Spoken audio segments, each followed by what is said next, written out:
Olá, o programa OAB Nacional está começando e traz as notícias que foram destaque na Ordem dos Advogados do Brasil. Último dia da Conferência Internacional de Direito Ambiental tem debates importantes sobre o tema. Responsabilidade e crimes ambientais, a tragédia de Mariana e o processo do meio ambiente. Superior Tribunal de Justiça lança ferramenta que vai possibilitar à advocacia peticionar e acompanhar as demandas processuais. E mais, OAB realiza fórum sobre direitos da pessoa com deficiência. Você vê tudo isso agora no programa OAB Nacional.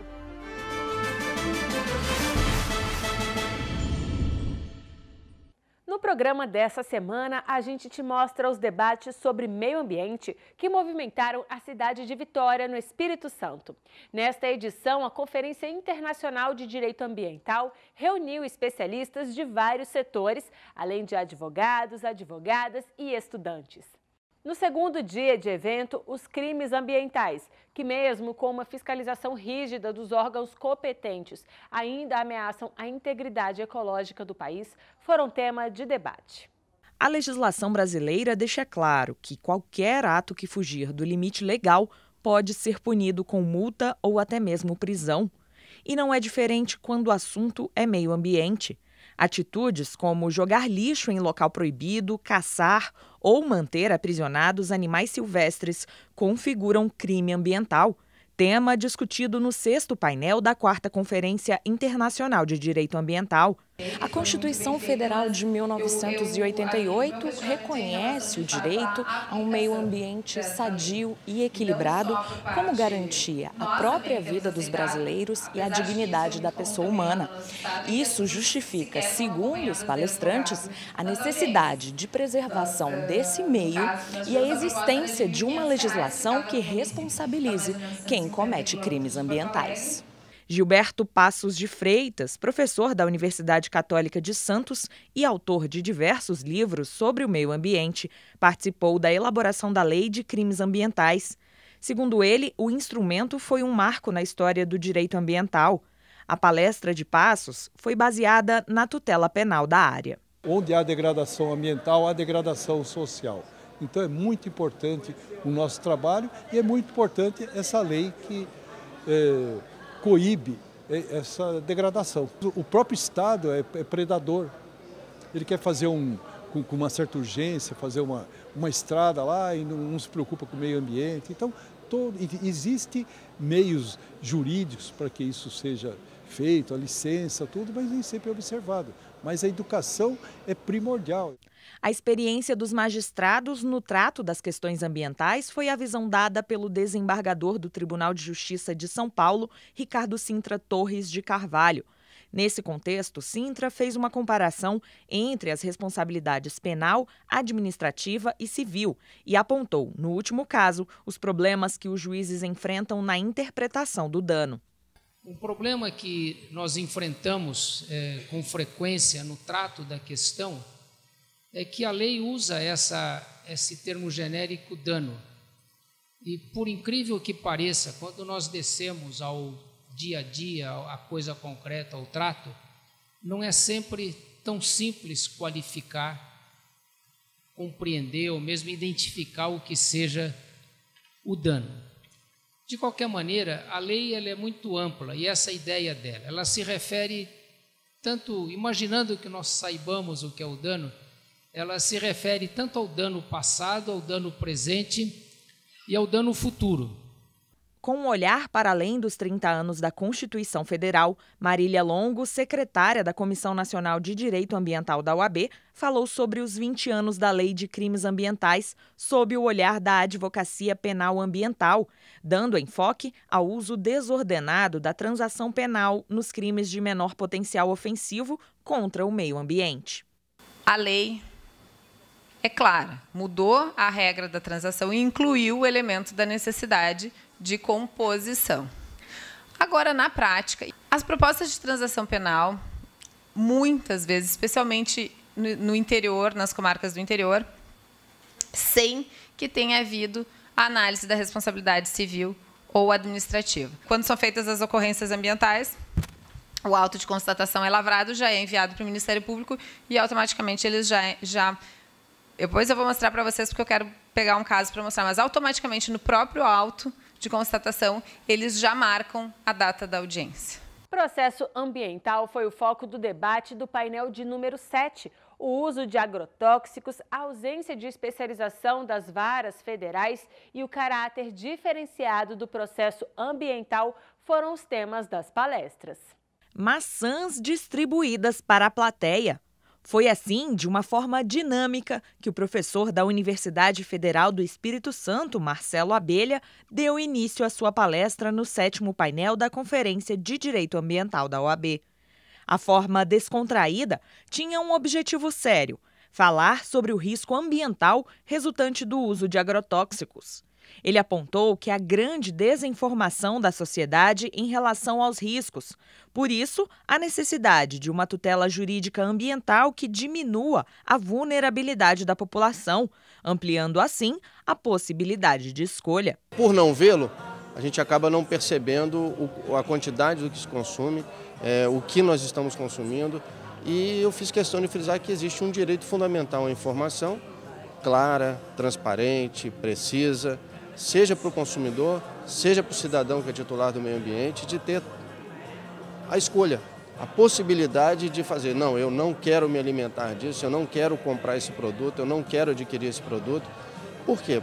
Essa talvez seja a forma mais simples de conseguir um êxito em relação à diminuição do risco, que é a proteção contra o risco que está prevista na Constituição.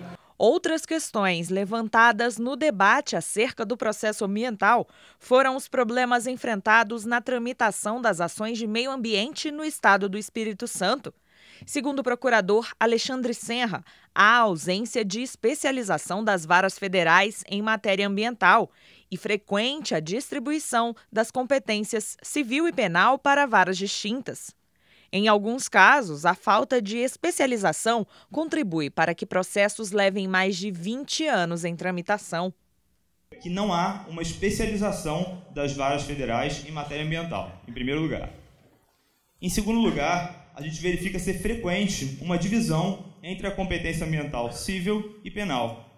E em terceiro lugar, o que eu reputo mais importante, não há estímulo nenhum à priorização do trâmite e julgamento de ações coletivas ambientais. Estefânia Viveiros, presidente da Comissão Nacional de Estudos sobre o novo Código de Processo Civil da OAB, também participou do painel.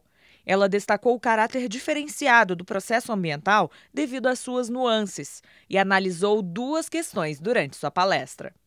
Nós temos tutelas específicas para exatamente proteger o meio ambiente de acordo com a Constituição Federal. Então, em razão disso, eu trouxe duas peculiaridades. A primeira, que o Supremo, na verdade, chamou a atenção por meio de repercussão geral para discutir a imprescritibilidade das ações de direito ambiental. Ou seja, não haveria prazo para buscar a reparação do dano ambiental. E o outro assunto, que é um assunto bem mais complexo, que diz respeito à coisa julgada, que tem uma importância singular pela sua estabilidade, por fazer parte do Estado Democrático de Direito e para analisar o alcance da coisa julgada, ou seja, as pessoas e a extensão daquela decisão nos casos de direito ambiental.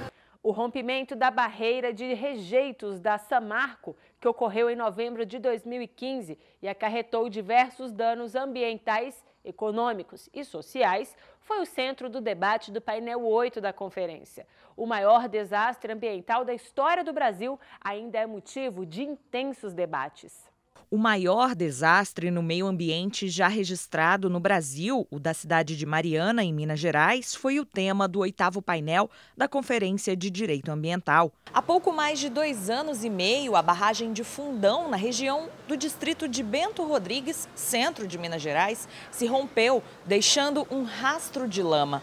Mais de 40 cidades mineiras e também do Espírito Santo, além de milhares de pessoas, foram afetadas, já que os rejeitos de minério atingiram o Rio Doce e o mar. Foram 19 mortos e, até hoje, os processos criminal e ambiental que avaliam os danos tiveram poucos resultados. As empresas responsáveis pela barragem se dizem inocentes e consideram o ocorrido como um acidente. A tecnologia de beneficiamento de minério, utilizada pela Samarco na barragem de Fundão, foi alvo de críticas pelo professor da faculdade Dom Helder Câmara, de Minas Gerais, José Cláudio Junqueira Ribeiro. Mas o que nós precisamos discutir não é demonizar a mineração, como o Milton falou que não devemos fazer. O que nós devemos discutir é a forma de se minerar adequadamente, né, com maior segurança e não da forma como nós estamos desenvolvendo ou permitindo que se desenvolva a atividade da mineração. Os impactos da tragédia em outros empreendimentos também foi lembrada. O advogado Ricardo Carneiro mostrou os desdobramentos do acidente na usina hidrelétrica Risoleta Neves, utilizada como dique para reter o avanço dos resíduos de Fundão. Com os trabalhos parados, a estimativa é que a usina volte a produzir energia somente em 2022. A usina teve um reservatório totalmente assoreado, né, por materiais, por pedra, galhada, plantas e sedimentos, exaurindo completamente a funcionalidade de geração de energia. Quando alguém prognostica 2022, pode colocar para 2023 ou 2024, o que é aterrador sobre a perspectiva dos custos envolvidos na não geração de energia. Chamando a atenção para o impacto judicial depois da tragédia, que atingiu também as cidades capixabas de Linhares, Colatina e Baixo Guandu, o juiz de direito da Vara da Fazenda Pública de Linhares, Tiago Albani Oliveira Galvez, afirmou que são mais de 30 mil ações só nessas 3 regiões. Os maiores prejudicados por essas ações, e aí eu não vou falar dos prejudicados ribeirinhos, que isso daí todo mundo sabe, todo mundo está falando, e eles têm sim que ser atendidos. Mas são com esses processos judiciais, são os advogados em início de carreira, que ali trabalham, é a população mais carente que depende do juizado especial para ter gozado seus direitos, porque se antes ele ia precisar de 1 ano, por exemplo, para ter uma sentença favorável no juizado, hoje ele vai precisar de 3, 4, senhores. O procurador da República em Minas Gerais, Helder Magno da Silva, que faz parte da Força Tarefa Rio Doce, afirmou que o sistema judiciário não conta com recursos para fazer as perícias necessárias para a averiguação da reparação dos danos e fez duras críticas às penas aplicadas a quem comete crimes ambientais. Não foi acidente. Não foi apenas um evento. O processamento dos crimes ambientais, que, na verdade, as penas são ridículas, são minúsculas, porque se causar poluição, a pena é de 1 a 5 anos, acaba sendo um convite. O direito penal não funciona como ele deveria funcionar, e a pena máxima que a gente tem na lei ambiental são 5 anos. Estou errado? Encerrando o painel, a professora de Direito Ambiental e Compliance, Flávia Marquezini, abordou a dimensão do desastre de Mariana. Segundo ela, a tragédia apresentou diversos crimes ambientais, infrações administrativas e inúmeras reparações civis em uma escala catastrófica. Não é só do Rio Doce, porque atingiu o mar, não é só de Mariana, porque atingiu tantos outros municípios, também não é só da Samarco, porque nós tínhamos, usando a barragem, outras mineradoras, então eu prefiro chamar de desastre antropogênico das mineradoras. Probabilidade tem menos importância quando as consequências podem ser catastróficas. E é isso que nós precisamos pensar. As mineradoras precisam internalizar, os custos socioambientais do seu processo produtivo e refletir sobre isso. Porque as consequências catastróficas não atingiram só aqueles que são classificados como atingidos, e que, inclusive, eu me incluo neles. Os danos imateriais que nós sofremos foram realmente muito grandes. Mas eles precisam avaliar o seguinte: existe 0,002% de probabilidade de acontecer, mas se acontecer, olha as consequências, olha o resultado, que foi justamente o que aconteceu conosco. Fechando os 2 dias de debates sobre o meio ambiente, o último painel trouxe uma reflexão sobre a responsabilidade civil ambiental. Os palestrantes falaram sobre danos, desastres e também a relação do consumo com o tema, já que a era do consumismo tem sido uma das grandes vilãs do meio ambiente no Brasil e no mundo. O direito brasileiro prevê um regime jurídico próprio e específico à responsabilidade civil ambiental. O debate do último painel da Conferência de Direito Ambiental se deu baseado no assunto. A reparação aos danos causados ao meio ambiente e a evolução legislativa da questão ganharam destaque na fala da promotora de justiça do Rio Grande do Sul, Annelise Steigleder.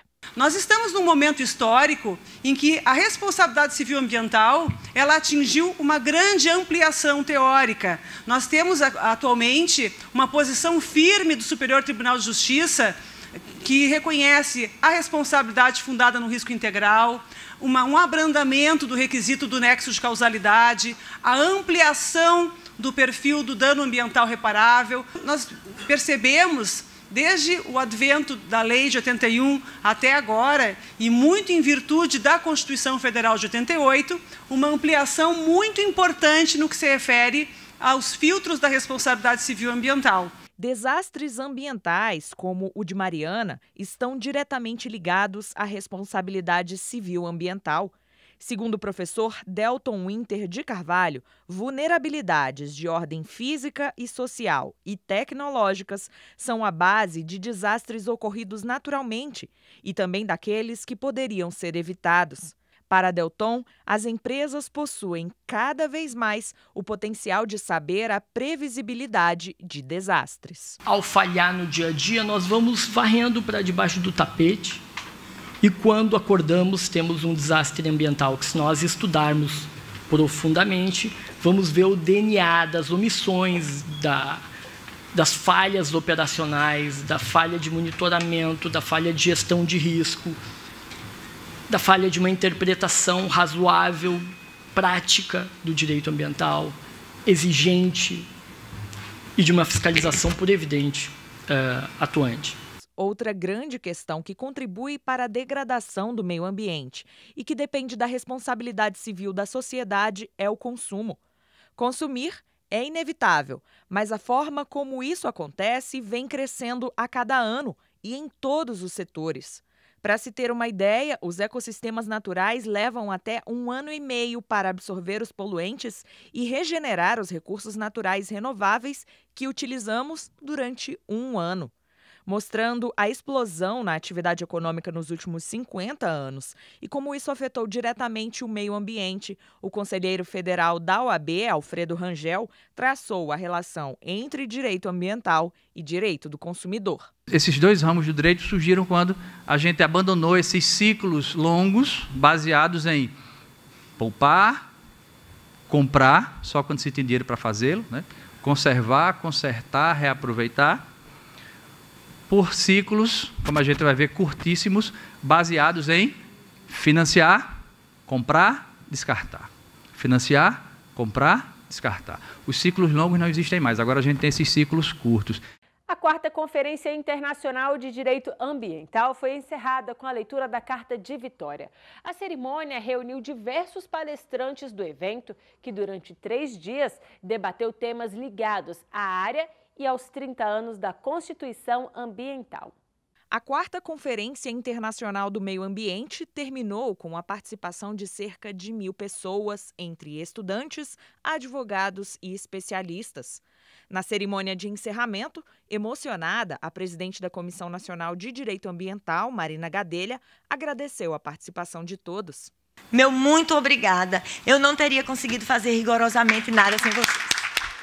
Anfitrião do evento, o presidente da OAB Espírito Santo, Homero Mafra, justificou a escolha do Estado para a realização da conferência. Porque só 2 estados poderiam sediar essa conferência, Minas e Espírito Santo. Só 2 vítimas da ganância do capital poderiam sediar essa conferência. Nós temos que ter a clareza de que, por sermos um país de terceiro mundo, não somos um país de joelhos. Nós temos que ter a certeza de que as barragens têm que ser erguidas com cuidado técnico, com rigor técnico, e que cabe ao poder público fiscalizá-los. A palestra que encerrou o encontro foi do professor Paulo Afonso Leme Machado, um dos responsáveis pela criação da Lei de Política Nacional de Meio Ambiente. Paulo Afonso falou sobre o papel da advocacia na questão ambiental. Esta profunda reflexão que foi feita aqui, nos diversos campos do direito, mostra o quê? Uma presença, não é nova, também não é velha, mas de algum tempo, dos advogados e advogadas na área do direito ambiental. A força dos corpos intermediários dentro da democracia. Quer dizer, esse é o papel, que todos sabem disso, dos advogados e advogadas. Mas o que eu queria lembrar é a função das associações na matéria de legitimidade processual. Foram 2 dias de intensos debates do capítulo da Constituição Federal de 1988, que é todo dedicado ao meio ambiente. Palestrantes de várias partes do mundo todo apresentaram suas visões atuais sobre o tema. E a partir dessas discussões foi que surgiu a Carta de Vitória. Lida na conferência, a carta, com 11 itens, conclui que, mesmo com os enormes esforços empreendidos, há muito a ser realizado para que a proteção ambiental seja alcançada. O documento final afirma que as conquistas normativas foram significativas. No entanto, ainda está longe a efetividade desejada pela Constituição.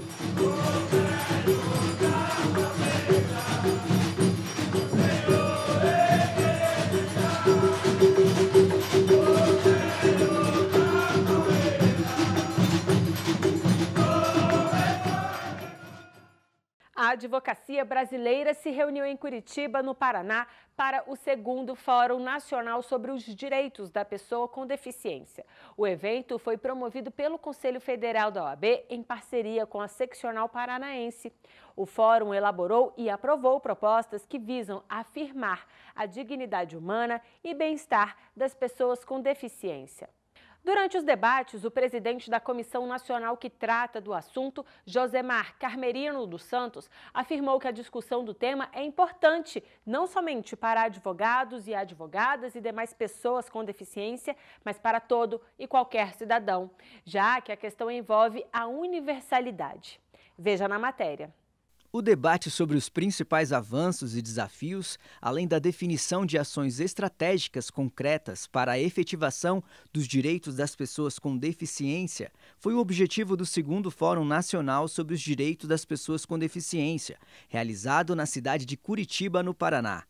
Os marcos normativos que asseguram esses direitos, especialmente a Constituição de 1988, a Convenção Internacional da ONU e a Lei Brasileira de Inclusão, guiaram as discussões. A palestra magna de abertura, feita pela ex-secretária nacional de Promoção dos Direitos da Pessoa com Deficiência, Isabel Maria Madeira de Loureiro Maior, abordou a questão do protagonismo da dignidade e história das pessoas com algum tipo de deficiência. Ainda foi lançado durante o fórum o projeto Empregabilidade, inclusão da advogada e do advogado com deficiência na advocacia. A ideia é garantir que o advogado com deficiência consiga de fato trabalhar.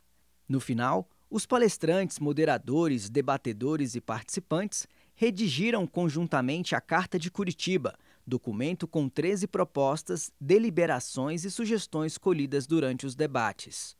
O Superior Tribunal de Justiça, o STJ, lançou uma ferramenta que vai possibilitar à advocacia peticionar e acompanhar as demandas processuais que tramitam no tribunal.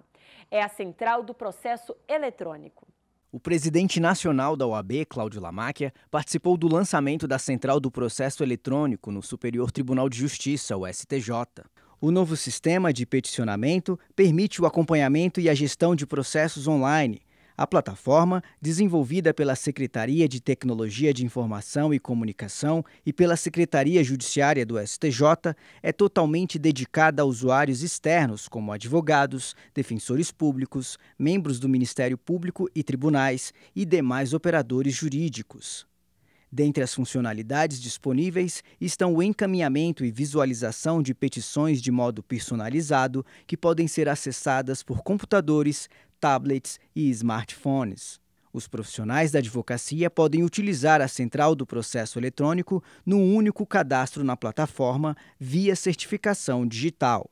Cláudio Lamáquia ressaltou a relevância da ferramenta com tamanho simbolismo para a advocacia e para a sociedade e destacou ainda a importância de homenagear os servidores que trabalharam em prol da melhoria e modernização da justiça.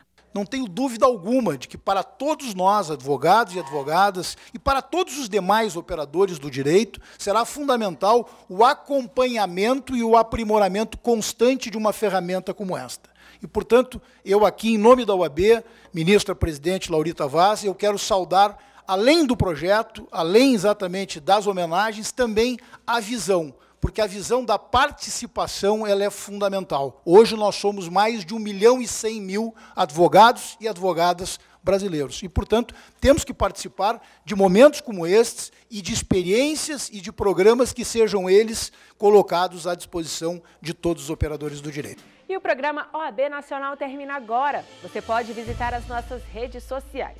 A OAB está no Instagram, Facebook, Twitter e YouTube. É só colocar CF OAB.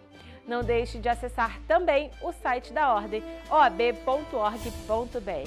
Obrigada pela companhia e até semana que vem.